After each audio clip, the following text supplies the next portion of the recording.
Baik, salam, ketemu kembali di video kali ini.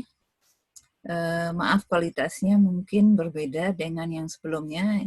Kali ini saya mencoba untuk merekam pakai program Zoom di laptop, karena dengan begitu saya bisa men-share PowerPoint juga. Cuman sepertinya kamera laptop saya lebih jelek daripada kamera HP. Jadi mohon maaf. Semoga tetap cukup jelas. Topik yang ingin saya angkat kali ini adalah persoalan bahasa dalam konteks pasca kolonial. Persoalan bahasa ini menjadi cukup penting karena memang di mana-mana di dunia pasca kolonial ada pengaruh cukup besar dari bahasa penjajah.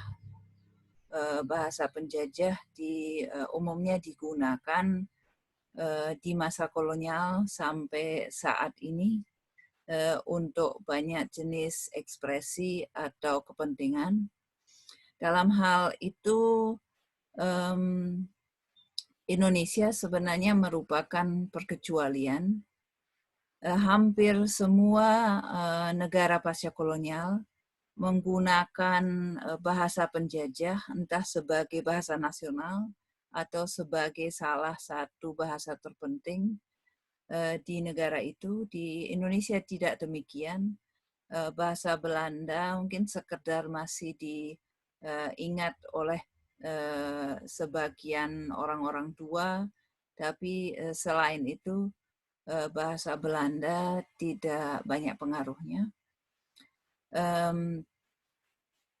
Itu terkait dengan politik bahasa kolonial Belanda yang berbeda daripada misalnya Inggris, Prancis, atau Spanyol yang memang sengaja tidak mengajarkan bahasa Belanda pada kalangan yang lebih luas. Jadi sekedar elit lokal, intelektual di masa kolonial memang menggunakan bahasa Belanda, tapi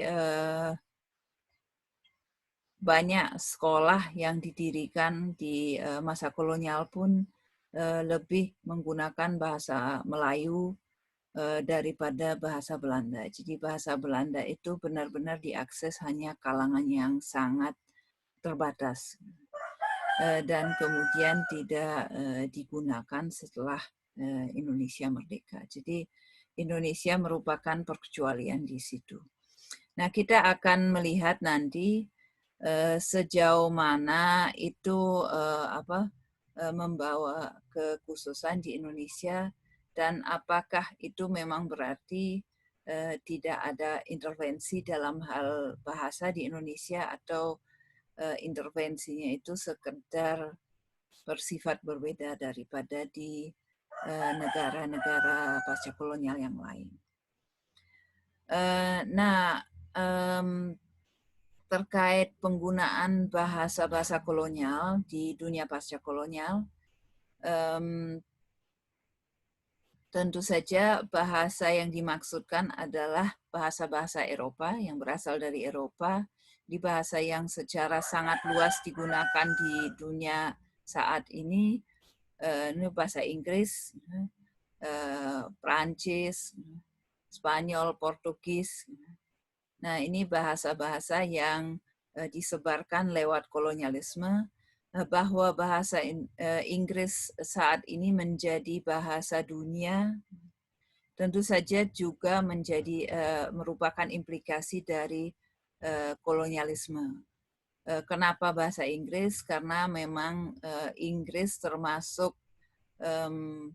punya jajahan yang paling luas, sehingga kemudian bahasa Inggrislah yang saat ini menjadi bahasa dunia. Jadi itu yang kenyataan yang dihadapi di mana-mana di dunia. Nah, persoalan bahasa ini sering sekali membawa tantangan tersendiri bagi orang terjajah, orang lokal di mana-mana yang kemudian menggunakan bahasa yang bukan milik mereka sendiri, tapi menjadi peninggalan kolonial ataupun penggunaan bahasa terpengaruh oleh kolonialisme seperti yang nanti akan kita lihat juga terjadi di Indonesia. Jadi apa yang terjadi ya pada manusia atau pada sebuah masyarakat kalau kemudian bahasa penjajah yang menjadi dominan dan bagaimana hal itu bisa disikapi. Nah, pertama yang banyak dibahas oleh para pemikir pasca kolonial adalah bahwa penggunaan bahasa kolonial, bahasa penjajah, itu cenderung membawa sebuah alienasi. Jadi yang terjadi adalah masyarakat di luar Eropa kemudian menggunakan bahasa penjajah yang berasal dari Eropa, mengekspresikan pengalamannya, mengekspresikan pemikirannya.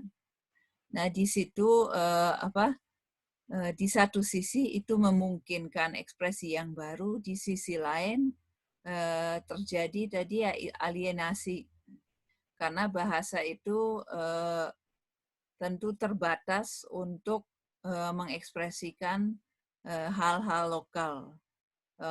Misalnya yang bisa disebut sebagai contoh flora dan fauna lokal yang tidak terdapat di Eropa, bagaimana cara mengekspresikannya, pengalaman yang lain yang tidak sesuai dengan apa yang biasa dialami di Eropa, entah terkait budaya lokal, ritual budaya lokal, cara berekspresi lokal, ataupun misalnya percakapan yang dalam kenyataan itu terjadi dalam bahasa lokal, kemudian dalam sebuah novel dalam bahasa Inggris misalnya harus diinggriskan, tentu ada hal yang hilang atau berubah di situ.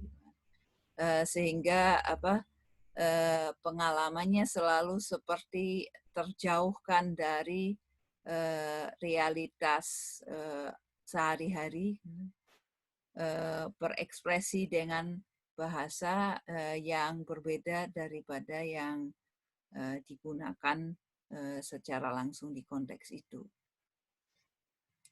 Nah, itu persoalan yang dihadapi, yang menghasilkan karya-karya yang unik, juga menghasilkan pertanyaan tersendiri tentang sikap seperti apa sebetulnya yang perlu diambil terhadap bahasa penjajah ini. Nah, untuk mendalami hal itu, kita kemudian akan melihat contoh dua pengarang Afrika yang memiliki sikap yang berbeda satu sama lain dalam hal bahasa ini. Sama-sama sikap terhadap bahasa Inggris, di konteksnya memang bekas jajahan Inggris.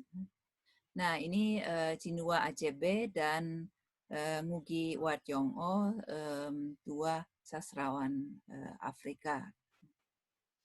Nah, yang pertama, Achebe ini pengarang Nigeria yang lahir tahun 1930. Dia banyak menulis juga tentang persoalan bahasa ini. Dan dia sendiri sepanjang karirnya menulis dalam bahasa Inggris. Kemudian menulis juga esai-esai tentang apa sih artinya menulis dalam bahasa Inggris bagi pengarang pasca kolonial. Nah, ACB ini berangkat dari kesadaran bahwa masyarakat pasca kolonial, apalagi di Afrika, itu multi etnis. Jadi sekian etnis dalam satu negara saja, apalagi kalau dilihat di berbagai negara Afrika yang perlu saling berkomunikasi. Nah, berbagai etnis ini dalam satu negara, ini memang terjadi sebagai akibat intervensi kolonial, karena memang penjajah membagikan tanah Afrika itu bukan berdasarkan batas etnis yang ada, tapi sekedar dengan membuat garis dengan penggaris kadang-kadang ya di peta sesukanya, membagi-bagi antar penjajah ya, sehingga negara-negara yang tercipta seperti itu dan sampai sekarang masih eksis dengan batas-batas yang dibuat kolonial ini, itu semuanya multi etnis. Nah, sehingga memang dibutuhkan bahasa komunikasi, dan bahasa komunikasi yang paling memungkinkan itu bahasa Inggris. Jadi demi komunikasi ini, agar ketika seorang pengarang Afrika menulis, itu juga bisa dibaca oleh sesama orang Afrika dari etnis lain, menurut ACB paling masuk akal menggunakan bahasa Inggris. Nah, selain itu, ada untungnya juga bahwa Inggris itu bahasa dunia, sehingga komunikasi bahkan bisa lebih luas lagi daripada di negaranya sendiri ataupun di Afrika, tapi bisa juga keluar dari konteksnya itu, bisa mendunia. Nah, menurut ACB ini, menulis dalam bahasa yang bukan bahasa ibu ini, itu sebenarnya tidak perlu menjadi kekurangan atau menjadi handicap. Justru ada hal menarik yang akan dihasilkan ketika pengarang-pengarang pasca kolonial ini mengapropriasi bahasa Inggris. Dan ini memang harga yang harus dibayar oleh sebuah bahasa yang menjadi bahasa dunia. Jadi bahasa Inggris dengan menjadi bahasa dunia menurut ACB ya memang harus harus siap untuk dipakai dengan berbagai cara yang mungkin tidak pernah dibayangkan oleh para penutur awal di Inggris sana. Nah, tadi muncul istilah appropriation. Apropriasi itu sebenarnya apa? Ini istilah yang sering muncul di dalam teori kajian pasca kolonial. Jadi istilah yang penting diketahui, apropriasi itu artinya menjadikan sesuatu yang tadinya asing atau datang dari luar menjadi milik sendiri. Jadi bukan sekedar mengikuti, mengkonsumsi, atau meniru, tapi kemudian memang mengambil dan menggunakan dengan cara sendiri, sesuai kebutuhan sendiri. Nah, jadi itu yang terjadi terhadap bahasa Inggris. Jadi memang ikut menggunakan bahasa penjajah, tapi paling tidak menurut ACB dan banyak sekali pengarang pasca kolonial lain, itu bukan berarti tunduk tunduk pada klaim superioritas penjajah, tapi mengapropriasi bahasa itu untuk kemudian mengekspresikan sesuatu yang bisa saja bertentangan dengan keinginan atau ekspektasi penjajah sendiri. Jadi kutipan di sini saya pikir menarik sekali gitu ya, dari esai yang lain dari ECP. And let no one be fooled by the fact that we may write in English, for we intend to do unheard of things with it. Jadi ya jangan mengira karena kami pakai bahasa Inggris, ya berarti kami sudah tunduk saja begitu saja pada penjajah, mengikuti cara pikir penjajah, tapi memang bahasanya dipakai, tapi kami ingin melakukan atau akan melakukan hal-hal yang tidak pernah ada sebelumnya dan tidak pernah kalian ekspektasikan, kalian dalam arti penjajah. Jadi ya bahasa itu ketika menyebar, bahasa Inggris itu ketika menyebar ke seluruh dunia tentu digunakan dengan cara yang berbeda-beda dan menjadi semakin plural sampai saat ini. Nah, beralih ke tokoh kedua tadi, Ngugi wa Thiong'o dari Kenya, lahir tahun 38, jadi ya 8 tahun setelah ACP tadi. Ngugi wa Thiong'o ini perkecualian sebenarnya. Jadi kebanyakan pengarang pasca kolonial memilih sikap yang serupa dengan ACP tadi. Ngugi wa Thiong'o ini agak beda sendiri dalam hal sikapnya terhadap bahasa tadi. Jadi pada tahun 1977, Ngugi wa Thiong'o ini, entah ucapannya memang seperti ini, saya kurang tahu ya, tapi saya mengucapkan ala Indonesia aja. Nah, Ngugi ini memutuskan untuk berhenti menulis dalam bahasa Inggris. Jadi tadinya dia menerbitkan beberapa novel dalam bahasa Inggris. Namanya pun awalnya kalau tidak salah James Ngugi gitu. Jadi namanya diubah, kemudian bahasa yang dia pakai adalah bahasa ibunya, bahasa Kikuyu, bahasa salah satu etnis di negaranya. Nah, dan setelah itu sampai di seterusnya, dia menggunakan bahasa ibunya ini. Jadi dia merasa ini sangat penting untuk meninggalkan bahasa kolonial dan mulai menulis dalam bahasa-bahasa Afrika sendiri. Jadi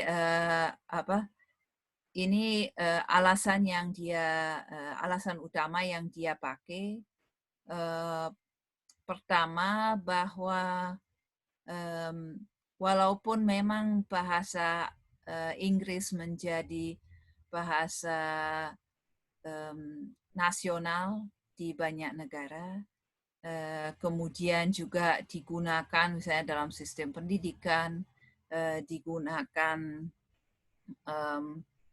dalam sistem administrasi negara, digunakan oleh elit dalam penulisan, sebenarnya mayoritas orang Afrika, orang-orang biasa, rakyat biasa, belum tentu pandai bahasa Inggris atau Perancis, Portugis, bahasa-bahasa kolonial lainnya. Jadi mereka tetap menggunakan bahasa lokal mereka sendiri. Sehingga kalau menulis dalam bahasa Inggris menurut Ngugi, itu hanya akan dibaca oleh minoritas yang sangat kecil.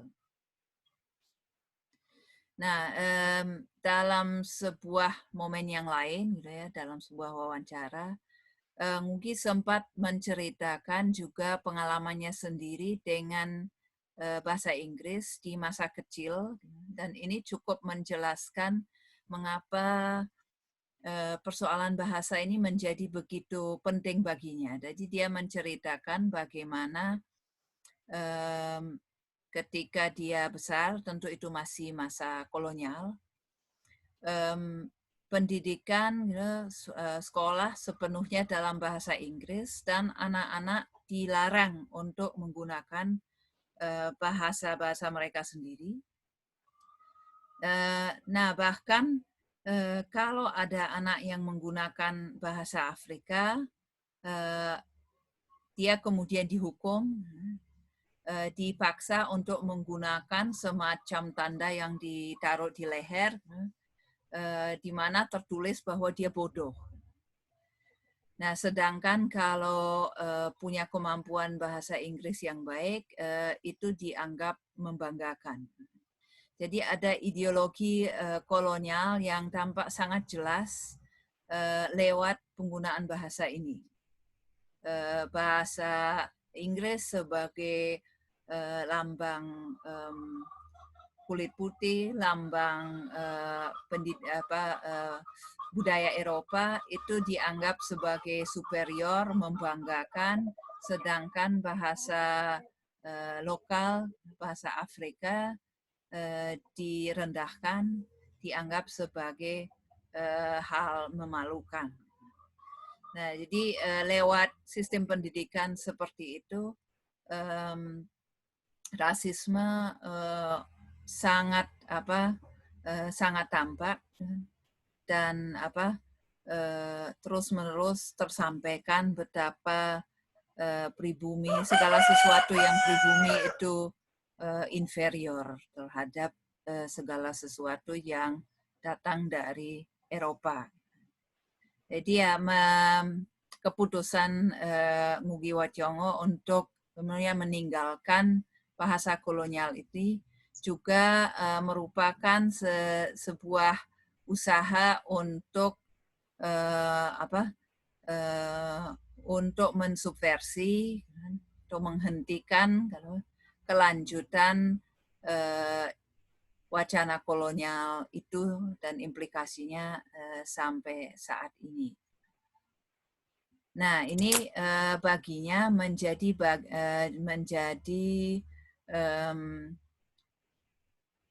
unsur penting dari decolonizing the mind. Ini istilah yang dimunculkan Ngugi. Dia juga menulis buku tentang hal ini. Jadi bagaimana mendekolonisasi pemikiran, the mind. The mind itu menerjemahkannya apa ya? Alam pikiran lah. Jadi bagaimana mendekolonisasi itu dan bahasa menjadi unsur penting baginya di situ. Jadi mendekolonisasi pemikiran itu antara lain dengan meninggalkan bahasa kolonial dan kembali ke bahasa lokal. Nah, seperti yang sudah kita lihat dari kutipan tadi, salah satu alasannya adalah bahwa mayoritas orang Afrika itu justru tidak mahir berbahasa Inggris. Ini juga berkaitan dengan ideologi politis Ngugi, yang memang Ngugi ini seorang Marxis, sehingga mungkin dia punya kepedulian lebih ya daripada pengarang lain terhadap pembaca dari kalangan yang bukan elit. Baginya penting agar karyanya itu dibaca bukan hanya oleh elit di negaranya dan di negara lain, oleh orang yang paling berpendidikan, tapi juga oleh orang biasa, dan orang biasa ini kebanyakan tidak cukup mahir berbahasa Inggris. Kemudian juga Ngugi ini berargumen bahwa tidak masuk akal, kita harus atau pengarang harus menulis dalam satu bahasa hanya demi menyapa orang di luar masyarakatnya sendiri. Toh di mana-mana ada yang namanya terjemahan. Jadi ya pengarang sewajarnya tetap menulis dalam bahasanya sendiri. Kemudian kalau memang dianggap cukup menarik untuk dibaca orang di luar budayanya sendiri, toh bisa diterjemahkan ke bahasa-bahasa lain. Jadi ya alasan seperti yang dikemukakan ACB tadi bahwa ada untungnya menulis dalam bahasa dunia sehingga gampang dibaca orang lain, itu tidak bisa diterima oleh MUGI. Dan memang buku-bukunya dalam bahasa Kikuyu kemudian banyak diterjemahkan ke bahasa Inggris dan mungkin juga bahasa-bahasa lain. Nah, mirisnya ya dalam perjalanan hidupnya, Ngugi ini justru tidak bisa hidup di negerinya sendiri, tapi justru terpaksa eksil di Inggris dan di Amerika. Jadi ya sambil tetap menulis dalam bahasa Kikuyu, tapi justru dia tidak hidup di masyarakat etnisnya sendiri. Itu disebabkan oleh sikap kritisnya dan terutama orientasi Marxisnya yang membuatnya dipersekusi di negaranya sendiri. Nah, itu baginya sebenarnya bukan hal yang ya di satu sisi absurd, tapi di sisi lain tidak mengherankan bahwa setelah menulis dalam bahasa Kikuyu itu kemudian dirinya mengalami persekusi seperti itu, karena memang itu justru membuktikan betapa menulis dalam bahasa lokal itu dianggap lebih mengancam oleh pemerintah karena bisa mencapai kalangan yang lebih luas daripada kalau menulis dalam bahasa Inggris. Oke. Sebentar. Nah, ini saya masih belajar PowerPoint-nya. Ini sebenarnya tadi saya sudah merekam hal yang sama, tapi ternyata ada masalah dengan sharing PowerPoint-nya. Semoga video yang sekarang ini bisa bisa lebih mulus. Namanya juga masih belajar. Nah, baik, kita tadi melihat contoh Afrika. Nah, sekarang tentu saja bahasa Inggris tidak hanya digunakan di Afrika. Di Indonesia sendiri sebenarnya bagaimana dengan penggunaan bahasa Inggris? Di Indonesia sendiri juga ada segelintir pengarang sebenarnya yang menulis dalam bahasa Inggris. Mayoritas pengarang Indonesia menulis dalam bahasa Indonesia. Kemudian ada relatif sedikit dalam bahasa daerah dan ada yang juga sangat sedikit dalam bahasa Inggris. Salah satu misalnya yang bagi saya cukup menarik, ini buku Mikael Johani. Mikael Johani ini seorang penyair yang tinggal di Jakarta dan banyak menulis dalam bahasa Inggris. Ini memang tidak terlalu mengherankan karena Mikael ini lama hidup di Australia, sebagian masa remaja, masa mudanya di situ, sehingga memang dia besar dengan bahasa Inggris dan menggunakannya dengan sangat mahir. Bahasanya juga bahasa Inggris, tapi ya tentu dengan ekspresi tersendiri, istilah-istilah lokal yang masuk dan sebagainya cukup menarik. Jadi ya di Indonesia sendiri ada saja pengaruh bahasa Inggris sebagai bahasa dunia. Saya rasa memang saat ini bahasa Inggris tidak lagi terbatas digunakan di jajahan Inggris sendiri, tapi bisa meluas juga ke negara-negara yang tidak mengalami penjajahan Inggris. Indonesia sebenarnya mengalami sekilas ya, gitu, tapi lebih banyak pengaruh Belanda daripada Inggris.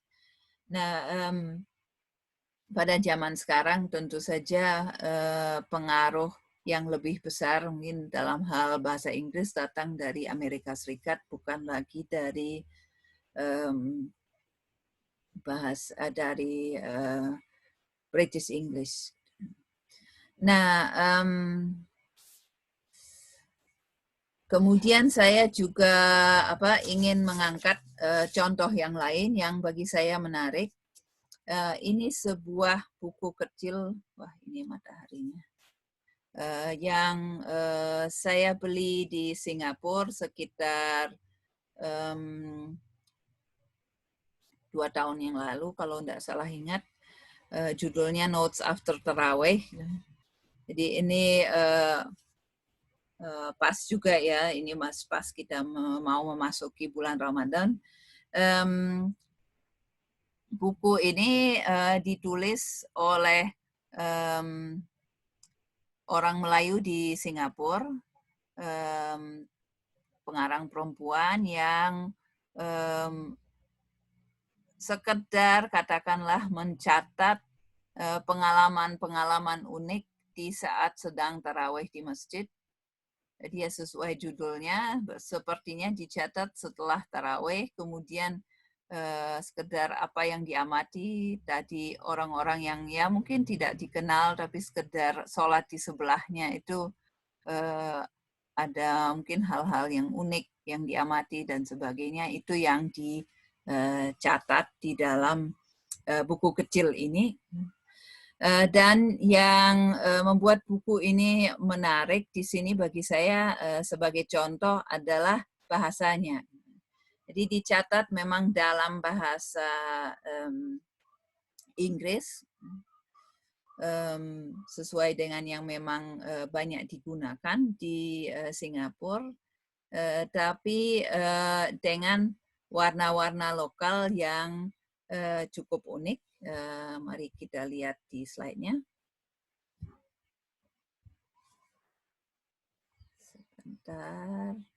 Oke, nah jadi ya dari dua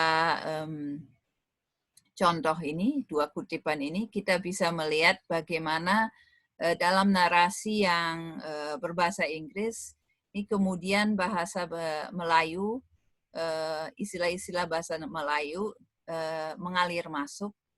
Jadi ya misalnya ini ada perempuan yang sholat di sebelahnya, perempuan dua yang disebut the nenek.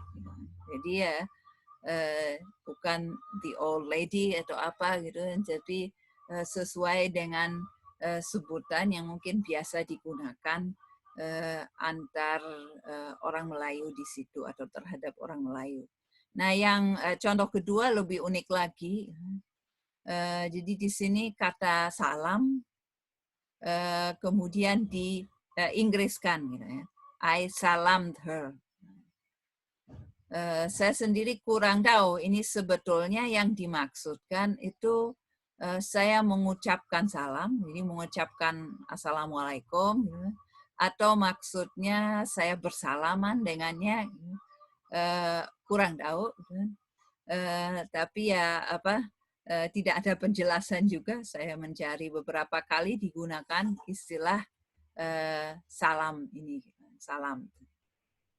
Jadi Dari situ ini menjadi contoh hibriditas bahasa yang saya pikir menarik dan mungkin lebih akrab dengan kita daripada contoh Afrika tadi, di mana catatan setelah tarawih ini merekam pengalaman sehari-hari yang bisa kita bayangkan memang terjadi dalam bahasa Inggris bagi banyak orang Singapura, tapi dengan campuran bahasa lokal yang berbeda-beda, ada bahasa Melayu, ada bahasa Cina, dan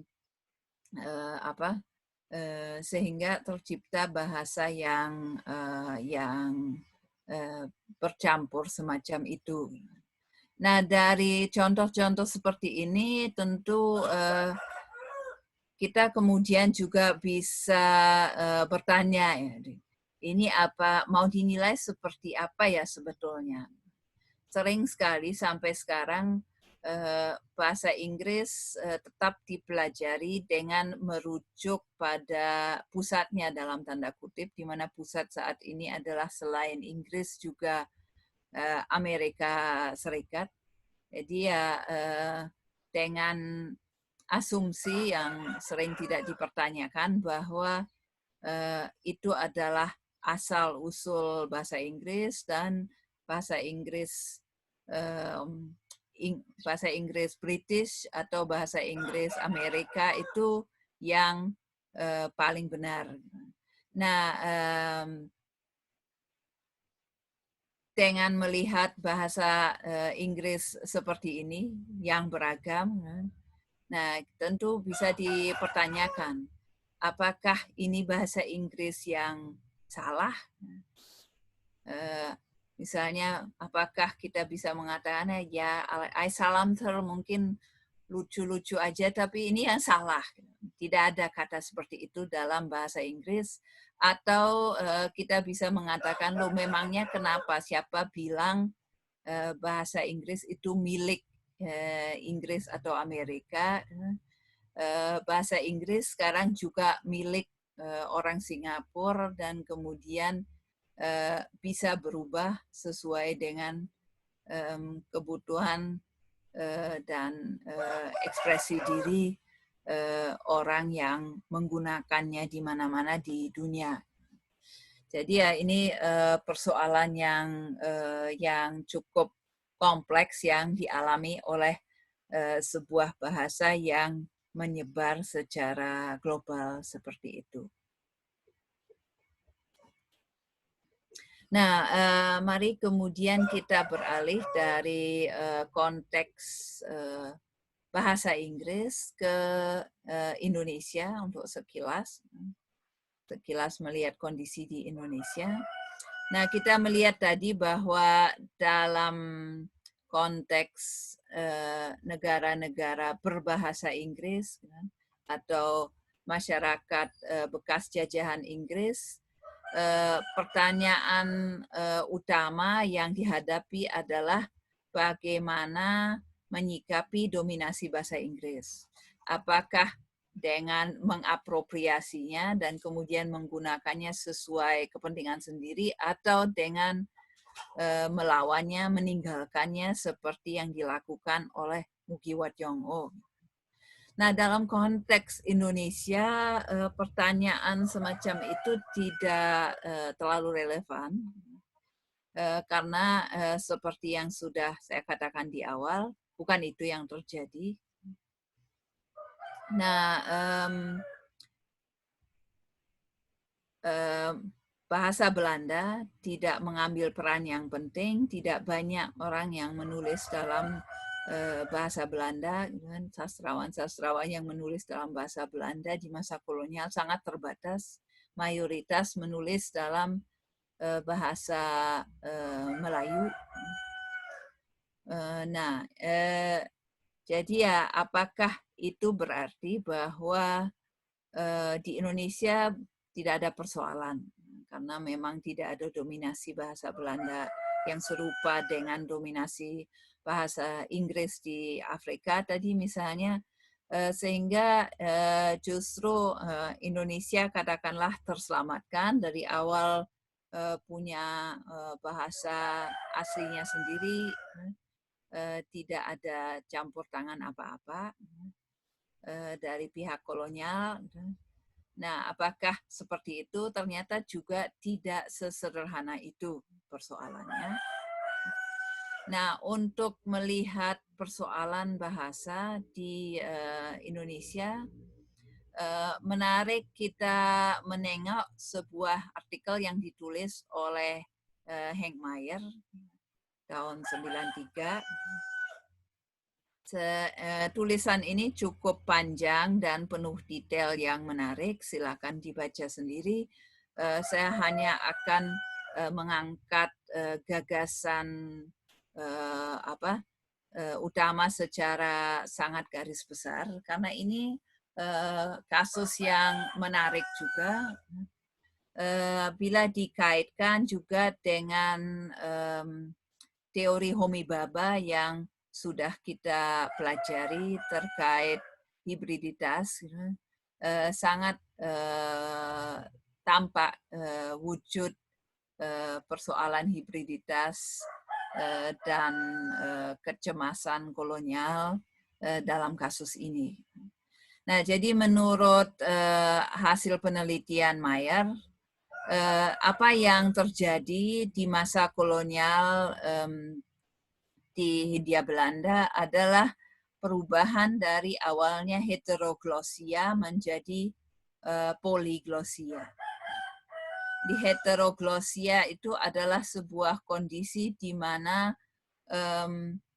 perbedaan bahasa tidak banyak dipikirkan. Bahasa digunakan sesuai kebutuhan saja, sering sekali dengan sifat yang sangat hibrid, campur aduk. Di baik orang Belanda yang datang ke Nusantara maupun pribumi yang bergaul dengan mereka menggunakan bahasa yang bercampur antara bahasa Melayu, terutama Melayu lingua franca, Melayu atau Melayu yang juga suka disebut sebagai Melayu rendah atau Melayu pasar, Melayu yang digunakan sebagai bahasa penghubung, bahasa komunikasi antar etnis di Nusantara juga sebelumnya, dan kemudian terus-menerus berkembang dengan menjadi semakin hibrid, mengambil kosakata dari mana-mana. Nah, bahasa itu yang banyak digunakan. Juga bahasa Belanda, bahasa daerah, semuanya dipakai tanpa banyak memikirkan batas-batas antar bahasa. Yang penting satu hal, yaitu komunikasi terjalin. Jadi pesan bisa sampai, sekedar itu saja. Jadi sesuai kebutuhan saja dan sangat hibrid. Nah, kemudian pada momen tertentu mulai ada gerakan untuk memurnikan. Nah, ini sebenarnya terkait dengan persoalan ras juga. Dimulai ada kecemasan bahwa masyarakat Belanda di Nusantara menjadi terlalu hibrid, terlalu lokal, sedangkan juga pribumi jangan terlalu keluar dari tempat yang mau diberikan padanya. Jadi ada kesadaran atau kecenderungan baru untuk lebih mensegregasi masyarakat kolonial yang ada. Masing-masing harus pada tempatnya. Nah, itu dalam hal bahasa misalnya wujudnya anak-anak Belanda itu yang tadinya bahasanya campur aduk diharuskan untuk belajar bahasa Belanda yang baik dan benar sesuai penggunaannya di Belanda sendiri. Sedangkan untuk bahasa Melayu, kemudian muncul keinginan untuk meneliti dan kemudian menstandardisasi bahasa Melayu yang benar itu sebenarnya yang mana. Jadi ada campur tangan kolonial yang sangat jelas dalam menstandardisasi atau mungkin bahkan bisa mengatakan menciptakan Melayu yang bahasa Melayu yang dianggap standar yang pantas digunakan. Yang menjadi rujukan dalam hal ini adalah konsep orang Belanda sendiri, terutama para orientalis, tentang apa itu sebuah bahasa yang baik dan benar. Bahasa itu harus ada teks-teks klasiknya, harus tertulis. Nah, jadi maka karena itu bahasa Melayu lingua franca tadi dianggap bukan bahasa yang baik, yang benar, karena terlalu sifatnya terlalu lisan dan terlalu hibrid. Mereka mencari asal-usul bahasa Melayu, kemudian mereka memutuskan bahwa yang bahasa Melayu yang asli itu adalah Melayu Riau, dan itu yang kemudian berusaha distandardisasi. Dan wujud nyatanya adalah penggunaan bahasa yang distandardisasi itu misalnya dalam pendidikan di sekolah-sekolah dan juga di balai pustaka untuk terbitan-terbitan balai pustaka. Jadi novel-novel yang sampai sekarang dirayakan sebagai novel awal sastra Indonesia modern itu ditulis dalam bahasa yang sudah distandardisasi oleh penjajah ini. Nah, ini memang kecenderungan yang banyak bisa diamati di kalangan orientalis juga. Dia ada semacam semacam anggapan gitu kan yang bisa kita amati di sini, bahwa orang Belanda lah yang paling memahami bahasa lokal mana yang benar, dan yang kemudian bisa mendefinisikan, walaupun apa yang didefinisikan itu tidak sesuai dengan penggunaan sehari-hari di saat itu. Jadi ya bahasa yang kemudian distandardisasi dan didefinisikan sebagai bahasa Melayu yang paling baik dan benar itu bukan bahasa Melayu yang digunakan siapa-siapa, gitu kan, tapi bahasa Melayu yang merujuk pada teks-teks lama, campur mungkin dengan penggunaan di Riau tapi tidak persis juga. Jadi ya dengan sangat pede katakanlah orientalis di sini merasa bahwa dialah yang atau mereka lah yang berhak untuk mendefinisikan itu, dan mereka yang lebih tahu dan memiliki konsep yang lebih benar daripada orang lokal yang memang menggunakan bahasa itu. Nah, dalam kaitan itu menarik kita melihat komentar dari seorang pengarang lokal di saat itu. Jadi mungkin tidak banyak yang mengenal nama pengarang itu dan karyanya. Ini salah satu pengarang Indonesia modern yang paling awal, namanya Kue Tek Hwai. Dan novel yang saya maksudkan di sini, novelnya banyak ya, tapi ini salah satu yang paling menarik menurut saya. Itu judulnya Drama di Bovendigul. Kue Tek Huai ini keturunan Cina dan menulis karya-karyanya semua dalam bahasa Melayu lingua franca. Banyak sekali ada karya-karya seperti itu sebetulnya, tapi agak absurdnya ya karya seperti ini justru sampai sekarang cenderung hilang dari penulisan sejarah sastra Indonesia yang tetap dirayakan sebagai awal mula sastra Indonesia. Justru novel-novel balai pustaka seperti Siti Nurbaya, Salah Asuhan, dan sebagainya, yang sebetulnya ditulis di sebuah institusi kolonial, balai pustaka itu, dalam bahasa yang juga seperti yang tadi kita lihat distandarisasi oleh penjajah.